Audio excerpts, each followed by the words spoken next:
নমস্কার বন্ধুরা, সোনার কিচেন ঘরে তোমাদেরকে স্বাগত জানাই। তো আজ আমি তোমাদেরকে খুব মজাদার একটা রাইস বানিয়ে দেখাবো।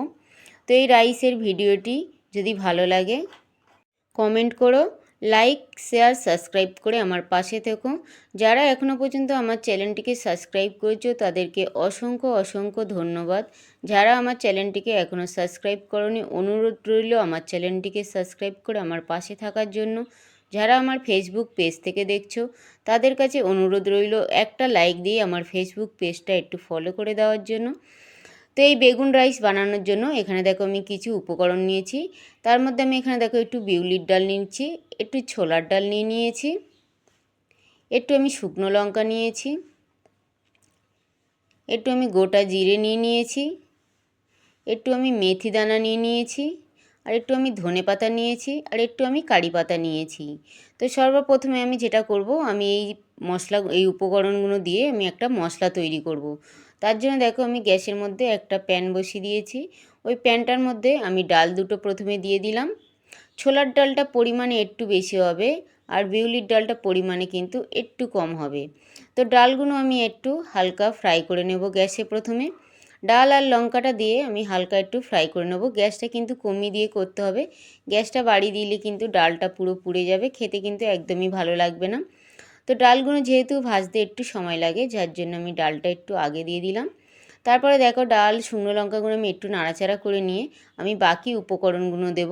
আমি ধনে দিয়ে দিলাম, গোটা ধনে, গোটা জিরে, মেথি আমি দিয়ে দিলাম। দিয়ে এবারে আমি আবারও নাড়াচাড়া করে ভেজে নেব। তবে এইটা কিন্তু একদম কিন্তু গ্যাসটা কমিয়ে দিয়ে করতে হবে। আমি বারবার বলছি, গ্যাসটা কিন্তু বাড়িয়ে দিয়ে ভাজলে মশলাটা কিন্তু পুরো পুড়ে যাবে, খেতে কিন্তু একদমই ভালো লাগবে না। তো গ্যাসটা কমিয়ে দিয়ে এরকম 7 থেকে 8 মিনিটের মতন এই ডাল, গোটা ধনে, গোটা জিরে এটা কিন্তু ভেজে নিতে হবে। তো এখানে দেখো গোটা ধনে, গোটা জিরে, ডাল এটা কিন্তু ভাজা হয়ে এসছে। এবার আমি যে কারি পাতাটা নিয়েছিলাম আমি কারি পাতাটা দিয়ে দিলাম, আর একটু আমি হিং দিয়ে দিলাম। দিয়ে এবারে আবারও আমি কিছুক্ষণ নাড়াচাড়া করে নেব যাতে কারি পাতাটাও ভাজা ভাজা হয়ে যায়। তো এইভাবে কিন্তু ভাতের যে মশলাটা, এই মশলাটাই কিন্তু মেন। তো এই মশলাটা কিন্তু এইভাবে বানিয়ে নিতে হবে। তো এখানে দেখো ভাজা হয়ে গেছে, আর একদম দেখো আমি হালকাভাবে ভেজেছি, কিন্তু কোনো মশলা কিন্তু জ্বলে যায়নি। তো এবারে আমি লাবিয়ে রেখে দেব, দিয়ে ঠান্ডা করে নেব। তো ঠান্ডা হয়ে যাওয়ার পরে এখানে দেখো আমি একটা মিক্সিং জার নিয়েছি। ওই মিক্সিং জারের মধ্যে আমি পুরো মশলাটা দিয়ে দিলাম। মশলাটা মিক্সির মধ্যে দিয়ে আমি খুব ভালো করে একটা মিহি পাউডার তৈরি করে নেব। খুব মিহি পাউডার না হলেও একটু দানা দানা থাকলেও কোনো অসুবিধা নেই। তো আমি পাউডারটা ভালো করে বানিয়ে নিলাম। নেওয়ার পরে দেখো এখানে আমি কিছু বেগুন নিয়েছি। আমি একটু ছোট ছোট সাইজের বেগুন নিয়েছি, তবে এই রাইসটার জন্য এই ছোটো ছোটো বেগুনটাই কিন্তু বেশি ভালো লাগে। তো বেগুনটা আমি ধুয়ে ভালো করে পরিষ্কার করে নিয়েছি। নেওয়ার পরে দেখো আমি বেগুনটা কেটে নিয়েছি। তো বেগুন মারতে তো বেগুনে পোকা থাকবে, যার জন্য দেখো বেগুনটাতে একটু পোকা ছিল বলে আমি সাইড থেকে কেটে বাদ দিয়ে দিলাম। দিয়ে আমি এইভাবে সরু সরু করে বেগুনটা কেটে নিলাম। তো পুরো বেগুনটা আমি ওইভাবে কেটে নেব। নেওয়ার পরে এদিকে দেখো আমি গ্যাসের মধ্যে কড়াই বসিয়ে দিয়েছি। কড়াইয়ের মধ্যে আমি একটু সাদা তেল দিয়ে দিলাম। তেলটা আমি গরম করে নেব। নেওয়ার পরে দেখো ওই তেলের মধ্যে কিছুটা আমি কাজু বাদাম দিয়ে দিলাম। কাজু বাদাম কিন্তু এই রাইসটার মধ্যে দিলে খেতে কিন্তু ভীষণই ভালো লাগে। তো কাজু বাদামটা দিয়ে আমি হালকা লাল লাল করে একটু কাজু বাদামটা ভেজে নেব। খুব বেশি লাল লাল করে ভাজবো না, হালকা একটু লাল লাল করে কাজু বাদামটা ভেজে নেব। তো এখানে দেখো কাজু বাদামটা ভাজা হয়ে গেছে, দেখো হালকা লাল লাল হয়ে গেছে। এবারে কাজু বাদামটা আমি তুলে নেব।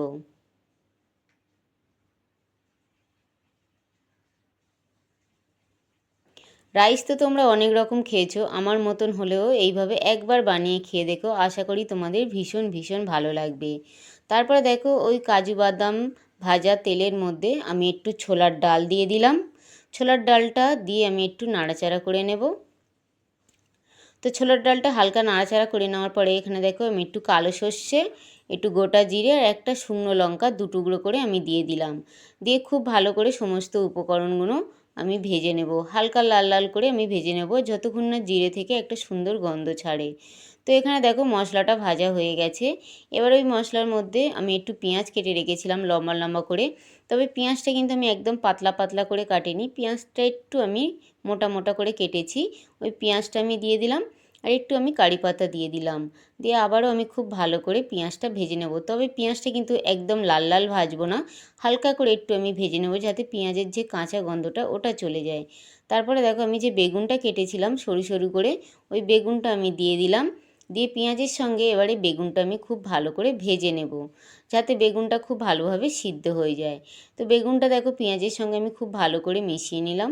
নেওয়ার পর আমি স্বাদ অনুযায়ী নুন দিয়ে দিলাম। নুনটা দেওয়ার পরে আবারও আমি বেগুনটা খুব ভালো করে মিশিয়ে নিলাম। নুনটা যদি পরে লাগে তাহলে আমি পরে দেবো, এখন আমি খুব বেশি নুনটা দিলাম না।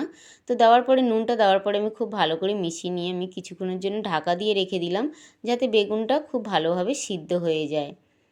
তো কিছুক্ষণ পরে আবারও দেখো আমি ঢাকাটা খুলে একটু নাড়াচাড়া করে নেব।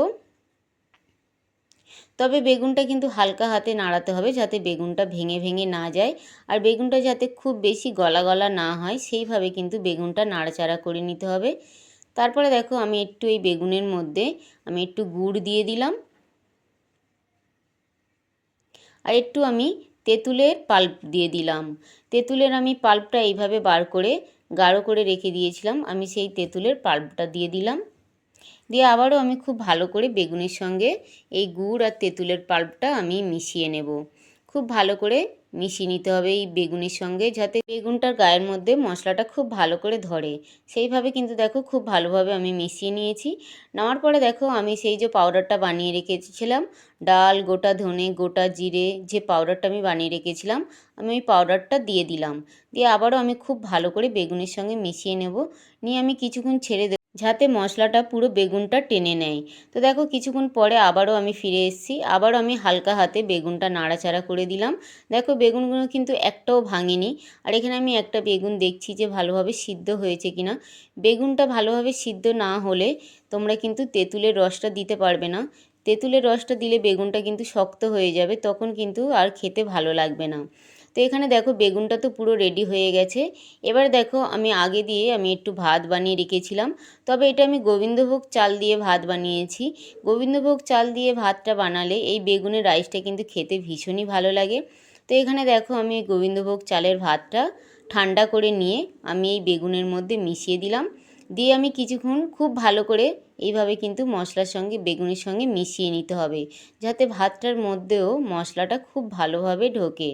তো এখানে দেখো খুব ভালোভাবে মিশিয়ে নেওয়ার পরে আমি একদম গ্যাসটা কমিয়ে দিয়ে আমি 3 থেকে 4 মিনিট আমি ছেড়ে দেবো, যাতে মশলাটা খুব ভালো করে ভাতটা টেনে নেয়। তো 3 থেকে 4 মিনিট পরে দেখো আমি আবারও ফিরে এসেছি। এসে আবারও দেখো আমি একটু খুব ভালো করে নাড়িয়ে চাড়িয়ে দিচ্ছি। আর এখানে কিন্তু বেগুনের রাইসটা পুরো রেডি হয়ে গেছে। আর এই বেগুনের রাইস খেতে কিন্তু ভীষণই লাগে। তোমরা তো অনেক রকম রাইস খেয়েছো, একবার হলেও এইভাবে বেগুন দিয়ে রাইস বানিয়ে দেখো, আশা করি ভীষণ ভীষণ ভীষণ ভালো লাগবে।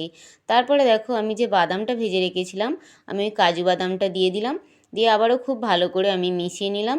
এখানে কিন্তু বেগুনের রাইসটা পুরো পরিবেশন করার জন্য রেডি হয়ে গেছে। এবারে আমি তোমাদেরকে পরিবেশন করে দেখাবো। তো কত সুন্দর দেখতে লাগছে দেখো, আর খেতে কিন্তু দারুণ লাগে, দুর্দান্ত লাগে।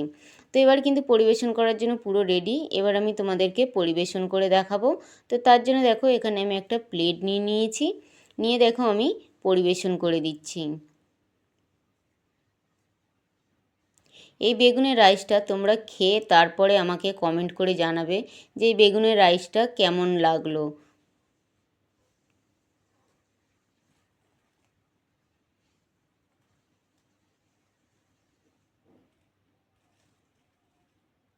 উপরে একটু কাজু বাদাম দিয়ে দিলাম। দিয়ে বেগুনের রাইসটা পরিবেশনের জন্য পুরো রেডি হয়ে গেছে, আর দেখো কত সুন্দর দেখতে লাগছে।